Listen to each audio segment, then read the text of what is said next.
nosso irmão, muito querido, muito amado. Senhor Jesus, nós queremos te agradecer, Pai, por esse momento que estamos tendo aqui com o Mário em nossa cidade. Amém, Pai. Estamos sendo abençoados, Pai, já há alguns dias. E agora Tu trouxesse ele aqui, Senhor, para compartilhar algo, Senhor, com toda a igreja. Amém, Pai. Senhor, usa esse irmão, Pai. Usa ele com toda a graça, Pai, que ele tem. Tu possa enchê-lo cada vez mais, para que ele possa, Senhor, não se derramar, Senhor, fazer transbordar, Senhor, em nossas vidas também, Senhor, aquilo que vem de Ti, Senhor. Amém, Pai. Guia ele, Senhor, em cada palavra, Senhor. Amém. Guia ele, Senhor, em cada ação. Tu possa estar conduzindo o Senhor Mário nesses dias aqui conosco. Amém, Não só Pai. hoje, Senhor, mas todos os dias, que Tu possa, Senhor, cuidar da vida dele, Senhor. Amém. Queremos orar pela Sinária também, Jesus. Amém, Pai. Senhor, a esposa, Pai, que tem sido companheira, amiga e que tem sido compreensível, Pai, e servindo, Senhor, a nós também, porque o Mário está livre aqui, Senhor, Meu Deus. porque ela tem sido, Senhor, ajudadora, idônea, fiel. Muito obrigado, Senhor, Amém. em nome de Jesus. Amém. Vai falar aqui, né? Nos dois, eu acho. Né? Tem que ser nos dois, né? Bom dia, caravana maravilhosa. Jesus é bom. Eu estava orando aqui pela Sinária, eu lembrei da nossa despedida. Ela disse, já vai, graças a Deus, fica mais um pouco, Deus me livre. Então fique tranquilo que ela está em paz, ela está feliz que eu estou aqui. Ah, Jesus é bom. Queridos, foi uma abundância hoje de manhã, não? Foi uma riqueza. Eu não sei o quanto vocês receberam, mas eu procurei beber tudo que desceu dessa fonte aqui. Nessa manhã, foi fantástico, maravilhoso, as palavras, testemunho, oração, cânticos, todas muito ricas. E quando Teco falava sobre os três milagres, né? As três ações do Senhor fantásticas ali em Marcos 5, eu lembrei da ação que o diabo tem sobre nós. E creio que é importante nós entendermos as armadilhas, as ciladas, os dardos que o inimigo lança sobre nós. Não é meu tema, mas eu vou dar uma pincelada nisso, porque eu acho que é importante. Porque vejo muitas pessoas, sim, são muitas, vou usar a expressão muitas, que nós evitamos usar dizendo algumas, mas são muitas, que depois dessa fase pandêmica e depois dessa eleição polarizada, muitos estão fragilizados emocionalmente. O inimigo tem se aproveitado e lançado a sua estratégia. Eu vou dar uma sequência de coisas que o inimigo faz, que é a ação dele, é como ele atua. Primeira coisa que o inimigo faz chama-se impressão. Ele imprime algo na tua mente. Ele não lê a tua mente. Ele não tem acesso aos teus pensamentos e saber o que você pensa, mas ele tem acesso a imprimir pensamentos em você. O inimigo nunca fala na terceira pessoa. Tu és, tu fazes, tu vai ser, você. Não. Ele fala, eu sou isso, eu sou aquilo, eu não presto, eu não sirvo. Ele imprime estas coisas em nossa mente, mentiras, porque a base dele é a mentira, e a mentira aprisiona. Você fica preso, aprisionado pela mentira, pela impressão, e ele faz isso repetidamente, catequeticamente, muitas vezes. Eu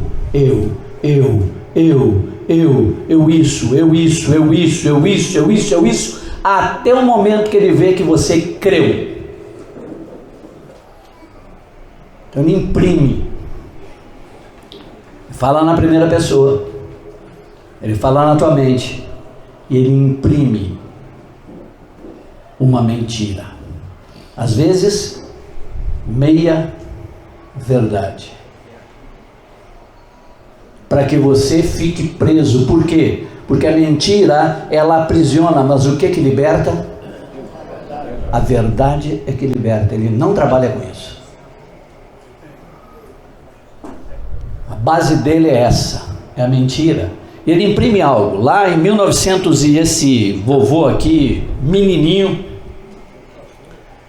fui para a escola com 6 anos. Oi? Bastante. 60 anos só. Fui para a escola, eu lembro, fui para a escola cheio de medo, apavorado, não queria deixar minha mãe, queria que a minha mãe ficasse lá de fora para eu ficar vendo minha mãe. E os meus colegas amorosos, queridos, me receberam maravilhosamente bem. A primeira coisa que eu ouvi disse assim: tu é feio, hein? Orelhão, dentão. Minha mãe cortava meu cabelo que nem o Cebolinha aquele, só franjinha. Eu amava. Ele começou a imprimir algo. Eu sou feio. E ele usa pessoas. E na família, o pior é que quando chegava na família, eu abria o sorriso e dizia: você é parecido com o tio fulano. E o tio fulano era feio pra danar. Ele vai imprimindo aqui e vai fazendo pessoas dizerem aquilo que ele está imprimindo em tua mente para que você creia naquilo e não na verdade. Então ele te aprisiona. Quando ele consegue te prender, para vocês terem uma ideia, esse trauma do feio foi tão grave na minha vida que na adolescência eu não olhava, na escola eu não olhava para as meninas, porque eu tinha medo de assustar.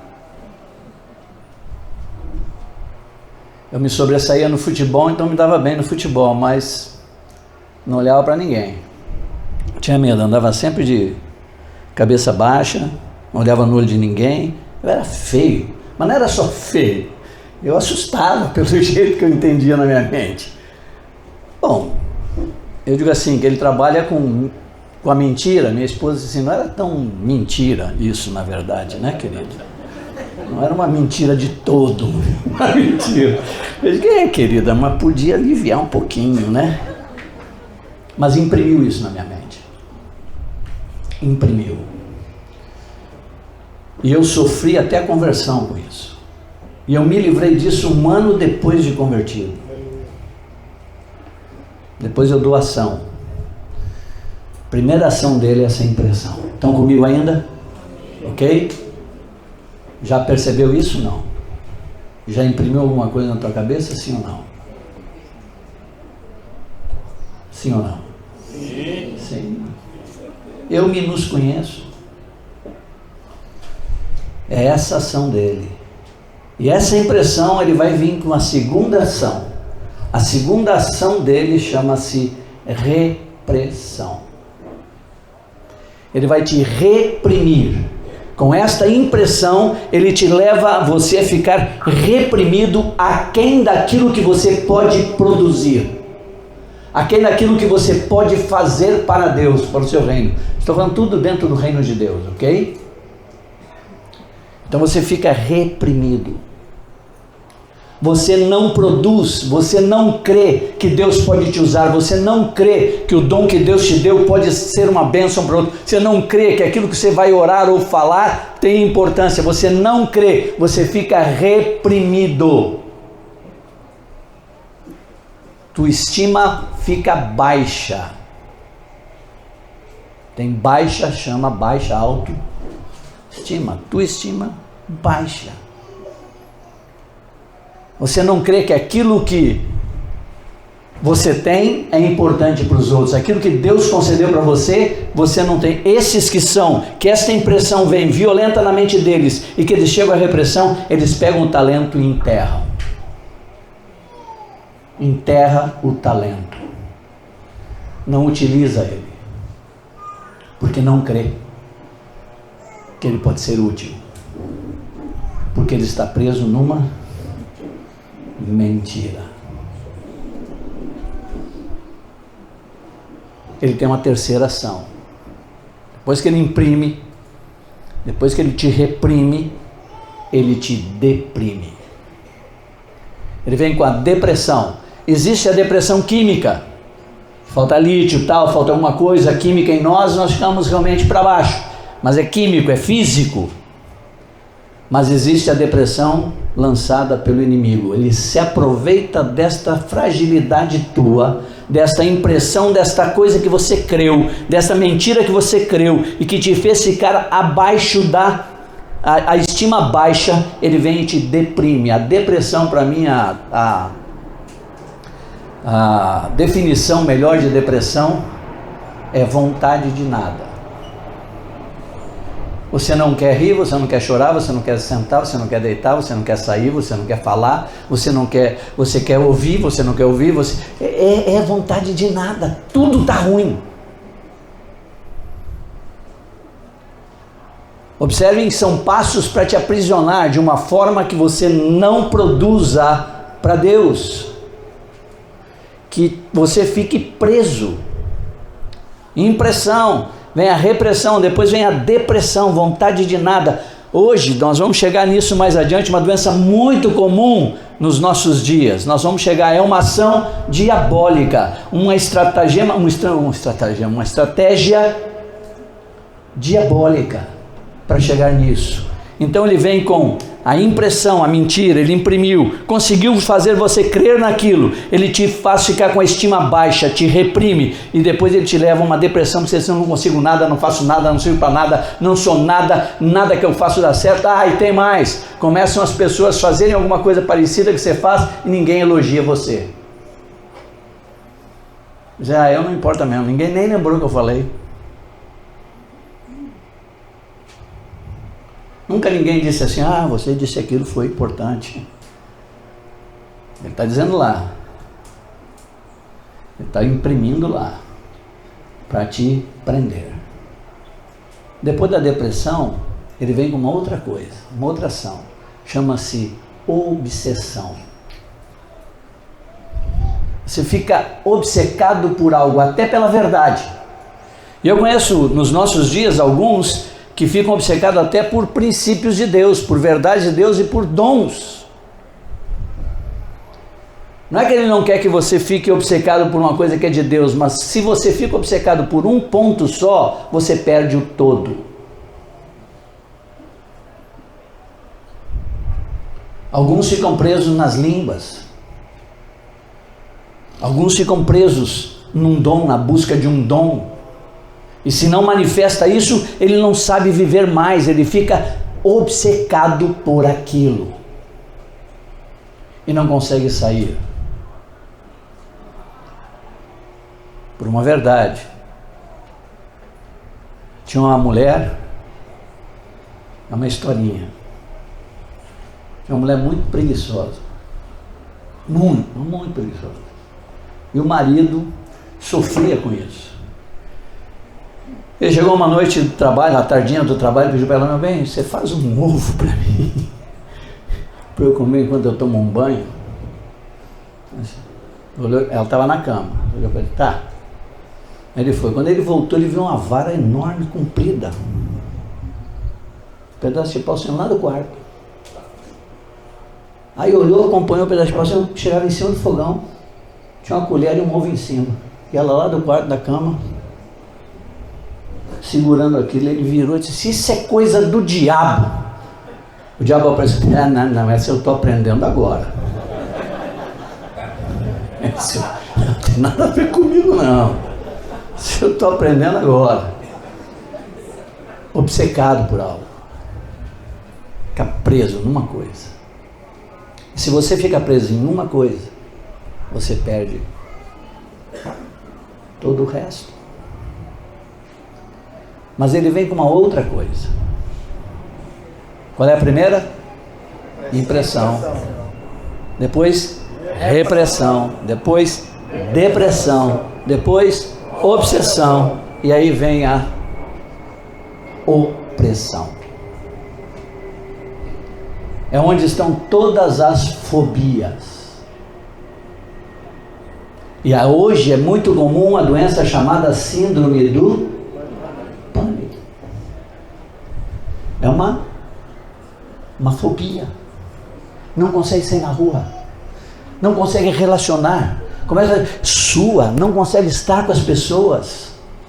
Tudo é para fazer com que você não produza, não viva para Deus, fique aprisionado.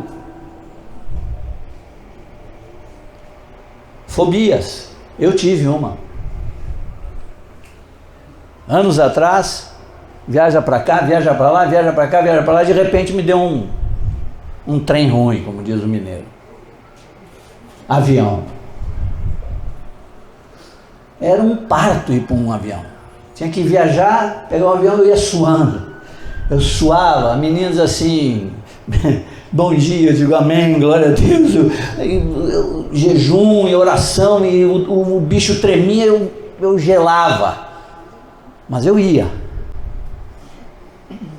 De repente eu digo, não dá para eu viajar de avião mais. Eu limitaria o quê? A obra. Só vou onde o carro chega. Avião não dá. Era uma surra. Eu terminava o voo de 2 horas, parecia que eu tinha entrado num ringue e lutado 12 assaltos contra o maior lutador de boxe ou do que seja aí. Você era acabado. Mas eu ia. Enfrentava meu medo. Mas aquilo estava me travando. Chegou um dia, uma viagem, eu fiz 7.400 km de carro para não pegar o avião. Sozinho. Foi bênção.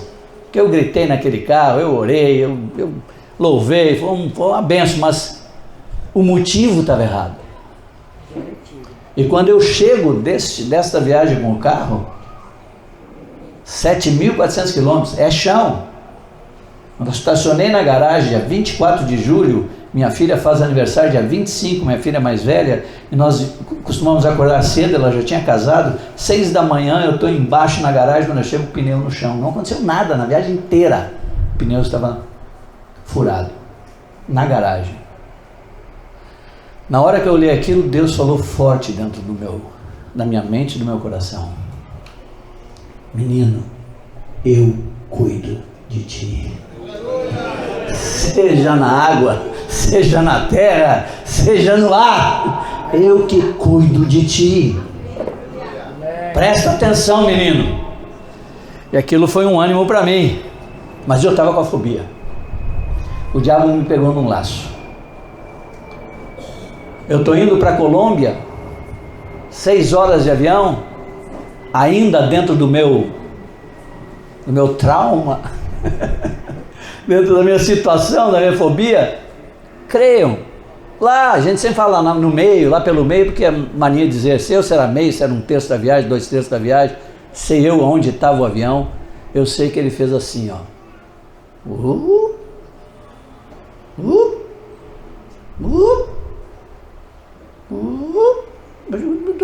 Apagou.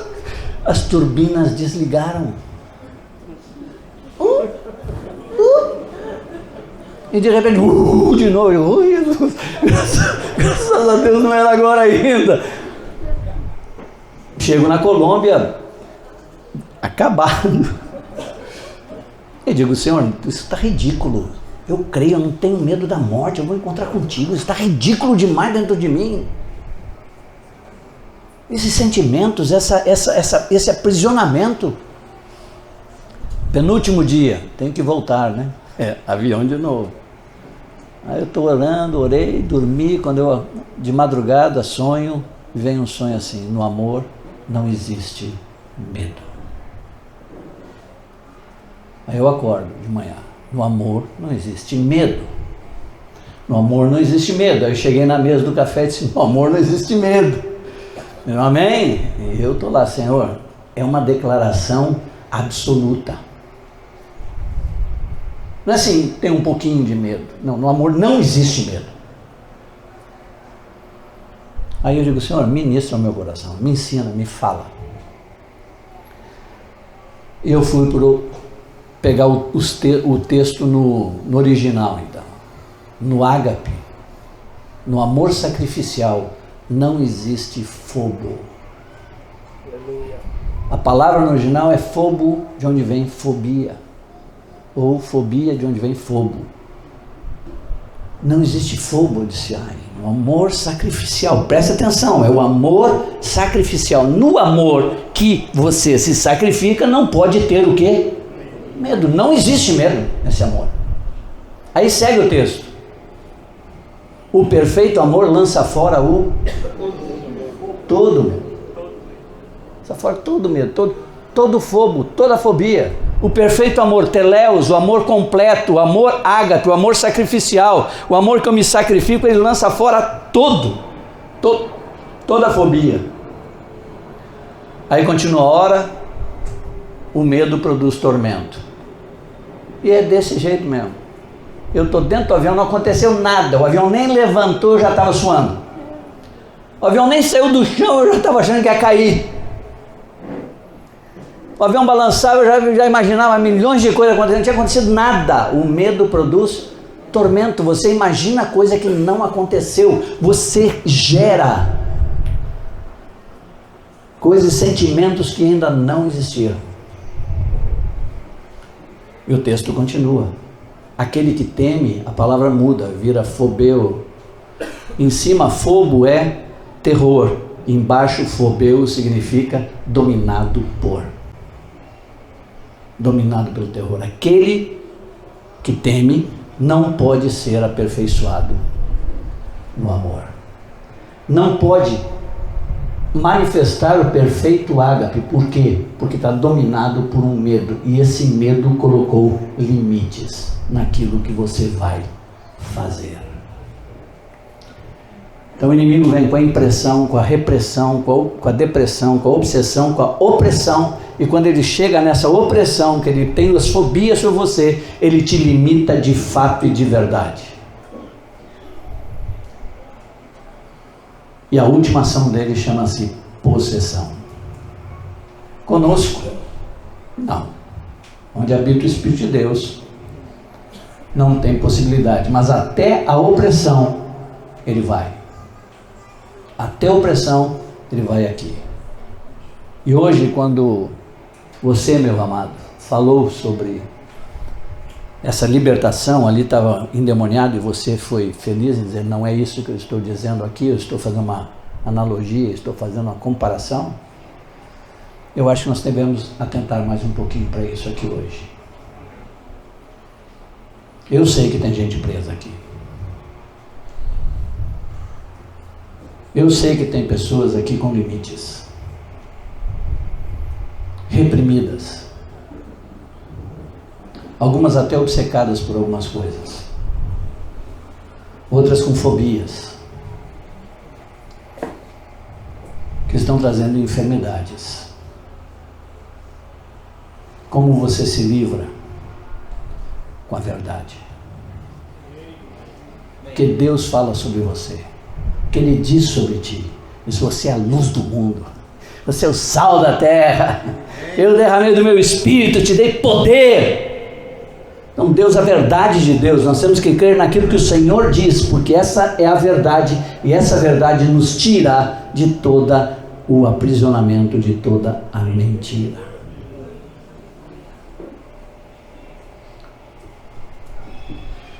Lá no passado, muito passado, mais do que os meus 60 anos, que eu contei há pouco, saiu do Egito o povo, não foi? O povo que estava no Egito viu 10 pragas acontecerem sobre o povo do Egito. Deus manifestou seu poder de uma maneira magistral, violenta, arrancou o povo de lá, o povo viu tudo aquilo. Foram poupados, eles foram poupados, havia sobre eles poupados. Eles saem cantando vitória, tudo. Vão para o deserto. E de repente Faraó vem com todas as suas armas. E a gente sabe que o Egito representa o mundo, que Faraó representa o diabo e que Moisés representa o Senhor. E o seu povo, o povo de Israel, ele vem com todo o poder, ele vem com toda a cavalaria dele, arma, lança. Quando eles olham, eles entram em pânico. Dá medo. Aquele exército enorme, o diabo é campeão de encenar. Fazer cara feia, para te assustar. É só tu? Tenho a experiência de um irmão, termina essa aqui do povo do Egito. Tenho a experiência de um irmão que disse que a cama dele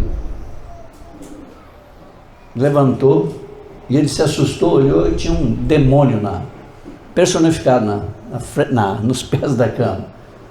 Ele olhou e disse, é tu, virou para o lado e continuou dormindo. Você consegue fazer isso? Ele encena. Ele já foi derrotado. Aleluia! Aleluia! Amém! Cremos! O Senhor encravou na cruz. Amém! E dominou sobre todo o principado e potestade. Eles se apavoraram. Imagina, eram uns 2 milhões e poucos de pessoas que saíram do Egito. Imagina a caravana. 50 quilômetros mais ou menos de caravana, caminhando, com um líder. Às vezes tocava uma trombeta e dizia, vai para cá, deve ser para lá. Aí parava, aí o Jacozinho corria, a criança caía, e aquela confusão lá, e a roda do carro quebrava, e tem que parar para ajudar a arrumar a roda do carro, e segura a caravana, não pode movimentar, e a comida, agora de comer, vão repartir a comida. 2 milhões e poucos de pessoas, só homens eram 600 mil. E de repente eles são encurralados. Mar na frente, exército atrás. Não tinha para onde fugir, não tinha para onde sair. Vem a murmuração do povo, aquela confusão do povo. Imagina chegar até o último, que começou o pavor em quem? No último. O último é que viu o primeiro.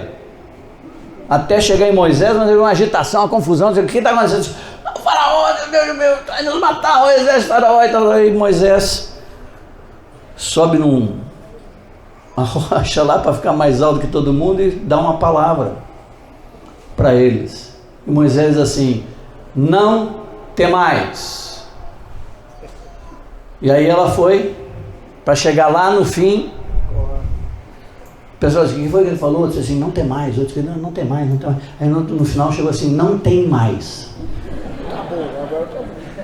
Aí eu disse, acabou, não tem mais, estão lascados. Eles vão nos rebentar mesmo. Não tem mais. Vede o livramento do Senhor. Aí alguém podia ter perguntado no ouvido de Moisés, o que vai acontecer? Mas não sei. Eu só sei que ele fará. Porque ele tem um propósito estabelecido e vai fazer. Aí ele depende do Espírito, depende de Deus, e Deus diz assim para ele, pega esse cajado aí, coloca no mar. O povo passa, joga uma coluna de fogo no fundo, o exército não pode avançar. Esse é o teu Senhor, esse é o meu Senhor, é nele que eu creio. É na palavra dele que eu creio, é na verdade dele que eu creio, é na verdade dele que eu me movimento, é naquilo que ele diz que a minha mente recebe. Mentira? Não. Verdade? Sim. Podemos orar? Já oramos, vamos continuar orando mais. Seja honesto e sincero com Deus agora. 100%. Coloca a tua fobia aí, coloca teu medo aí, coloca teu limite aí, coloca a tua dificuldade aí, coloca a mentira que pode estar na tua mente aí, na tua cabeça. Digo mais para vocês, nunca pedi a Deus que eu tivesse alguma coisa maior que qualquer um. Eu sempre quis, sim, que Deus me usasse nas mínimas coisas. Algumas vezes, pessoas vieram a mim e um irmão disse para mim assim: Mário, você sabia que o teu abraço cura? Eu falei: que é isso, meu irmão? Para com isso. Ele disse: é sério.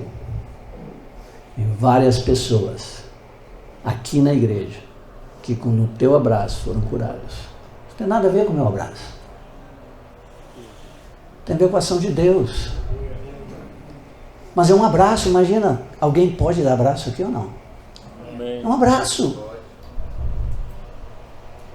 E eu gosto de abraçar e ficar abraçado. Porque diz que 20 segundos abraçado baixa 1% da pressão. Então a minha às vezes levanta muito, tem que baixar a pressão. Fica junto. Não dá aquele abraço. Fica, ora. Dependa do Espírito. Deixa vir a verdade, a graça de Deus que há abundantemente aqui entre os irmãos. Não seja apressado. No culto a Deus não pode haver pressa. Tranquilo. Deixa Deus, o Espírito Santo, ministrar aos nossos corações. Amém? Então deixa Ele ministrar agora o teu coração. Lança sobre ele esse teu medo, lança sobre ele essa tua apatia, lança sobre ele essa opressão que você está, lança sobre ele essas mentiras que tem vindo na tua mente. Tudo que diz eu sou isso, eu sou aquilo outro negativo, não provém de Deus, porque Deus, Ele não acusa, Ele não acusa, Ele te convence. É diferente. A acusação de Satanás ou o convencimento do Espírito. São ações diferentes. Desculpe aqui que eu falei que a gente ia orar e estou falando um pouquinho mais. É diferente. Como é que eu sei que foi o diabo que falou comigo? Quando eu me frustro e me deprimo com aquilo que eu estou pensando. Quando eu sei que é Deus, quando eu tenho uma tristeza, segundo Ele, que me conduz a um arrependimento, a uma transformação, uma mudança, uma esperança de ser novo de novo. Amém? Oremos então, queridos. Deixamos um bom tempo para o Senhor falar, ministrar a vocês.